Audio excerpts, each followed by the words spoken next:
Henry was too frightened to move. Some dreadful moaning thing was inside the wardrobe, waiting to get to him. And then Horrid Henry remembered who he was. Leader of a pirate gang, afraid of nothing except injections. I'll just get up and check inside that wardrobe, he thought. Am I a man or a mouse? Mouse, he thought. He did not move. Ooh, ah, moaned the thing. The unearthly noises were getting louder. Shall I wait for it to get to me, or shall I make a move first, he thought. Silently, he reached under the bed for his goo shooter. Then slowly, he swung his feet over the bed. Tip-toe, tip-toe, tip-toe. Holding his breath, Horrid Henry stood outside the wardrobe. Ha ha ha ha ha ha! Henry jumped. Then he flung open the door and fired. Pew! Splat! Ha ha ha ha! The wardrobe was empty, except for something small and greeny black on the top shelf.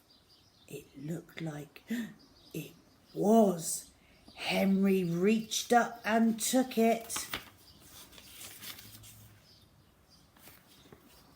It was a cassette player covered in goo. Inside was a tape. It was called Dr. Jackal's Spooky Sounds. Steve, thought Horrid Henry grimly. Revenge. Did you sleep well, dear? Asked Aunt Ruby at breakfast. Like a log, said Henry. No strange noises? Asked Steve. No, smiled Henry sweetly. Why? Did you hear something? Steve looked disappointed. Horrid Henry kept his face blank. He couldn't wait for this evening. Horrid Henry spent a busy day. He went ice skating. He went to the cinema. He played football. And after supper, Henry went straight to bed. It's been a lovely day, he said, but I'm tired. Good night, Aunt Ruby. Good night, Steve. Good night, Henry, said Ruby. Steve ignored him. But Henry did not go to his bedroom. Instead, he sneaked into Steve's. He wriggled under Steve's bed and lay there, waiting. Soon, Steve came into the room. Henry resisted the urge to reach out and grab Steve's skinny leg. He had something much scarier in mind. He heard Steve putting on his blue bunny pyjamas and jumping into bed. Henry waited until the room was dark. Steve lay above him, humming to himself. Doobie-doobie, doobie-doobie-boo, sang Steve. Slowly, Henry reached up and ever so slightly poked the mattress. Silence.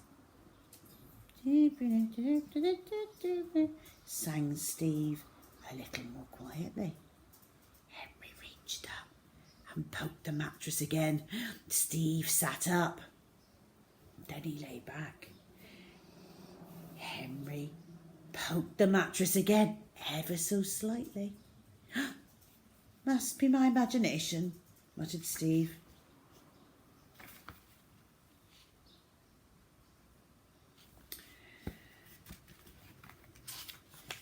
Henry allowed several moments to pass, and then he twitched the duvet. Mummy! Whimpered Steve. Jab! Henry gave the mattress a definite poke. Ah! Screamed Steve. He leapt up and ran out of the room. Mummy, help! Monsters! Henry scrambled out of the room and ran silently up to his attic. Quick as he could, he put on his pyjamas, then clattered noisily back down the stairs to Steve's. Aunt Ruby was on her hands and knees, peering under the bed. Steve was shivering and quivering in the corner. "There's nothing here, Steve," she said firmly. "What's wrong?" asked Henry. "Nothing," muttered Steve. "You're not scared of the dark, are you?" said Henry. "Back to bed, boys," said Auntie Ruby. She left the room. "Ah, Mummy, help! Monsters!" mimicked Henry, sticking out his tongue. "Mum!" wailed Steve. "Henry's being horrid." "Go to bed, both of you!" shrieked Ruby. "Watch out for monsters," said Henry. Steve did not move from his corner. "Want to swap rooms tonight?" said Henry. Steve did not wait to be asked twice. "Oh, yes," said Steve. "Go on up," said Henry. "Sweet dreams." Steve dashed out of his bedroom as fast as he could. "Tee," thought Horrid Henry, pulling Steve's toys down from the shelves. Now, what would he play with first? Oh, yes, he'd left a few spooky sounds of his own under the attic bed, just in case. The end. Well, there you go. Well, that was funny, wasn't it? And what did you think? Did you think it was a real ghost to start with all that ooh, ah sounds coming out of the wardrobe? Nah, of course you didn't. Always seems to get himself into scrapes, doesn't he, Horrid Henry? And yet he always seems to get it right at the end. I don't know, he's very lucky, I think. Anyway, I'm sure you don't get scared at silly noises at night, because that's all they are, silly noises. We hope you have a great week, and thank you so much for coming to join us again for another story. It makes us very happy to see you all.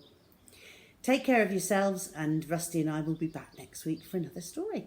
Bye-bye.